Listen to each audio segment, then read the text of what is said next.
ang three person in one God, isa ka Diyos, tulo ka lawas. So, ang unang persona sa Diyos, sumala pa sa Genesis 1:26, nag-ingon ang Diyos, buhaton nato ang tawo sumala sa atong dagway, uban ka nato. So, ang Diyos na dagway. So, buhaton nato na siya kauban. Isaias 44 verse 24, basa dira, kinsabay uban kanako. So, diri na tumahibalan kung kinsa unang gibuhat sa Dios nga tawo. So, basahon na to ang Exodo versikulo 15 versikulo 3. Si Jehova maoy tawo sa panggubatan, og Jehova ang iyang ngalan. So, kanang Jehova YHWH na sa tinuod. So, si YHWH, creator, siya ang gipuy-an sa Dios o templo sa Dios, ang Kristo. So, si Jehova daw tao sa panggubatan o tao sa away ba?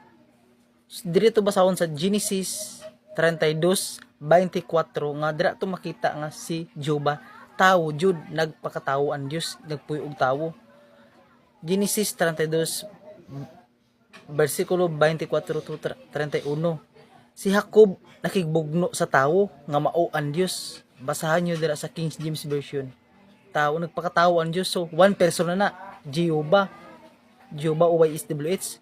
Kaduwang persona, Jesus Christ. So, kabaluta, ang Dios nagpakatawo. Pinaagi sa babae, gigianak siya utro. Nga lalang sa espiritu, mao si Jesucristo. Isaias 9:6, Dios nga makagahom. Isaias 7:14, gianak na lalaki. So, ikadawang persona. So, ang Espiritu Santo ang ikatulo. So, ingon ni Jesus Christ sa Juan 14 versikulo 15-17, siya magpadala og lain nga manlalaban. So, ingon dira sa Juan 16 verse 14, siya magakuha og mga butang nga ania kanako og iyang igasugin kini kaninyo. So, naay mga butang. Unsa man ning mga butang? So, more than one. Mo nang giingon dira sa Pinadayag 2:17. Siya magamadaugon pagatagan og mana nga bato og usa ka gamayng bato nga puti. So, duha. So, mo nang giingon sa 1:16-14 to 15. 3 persona sila.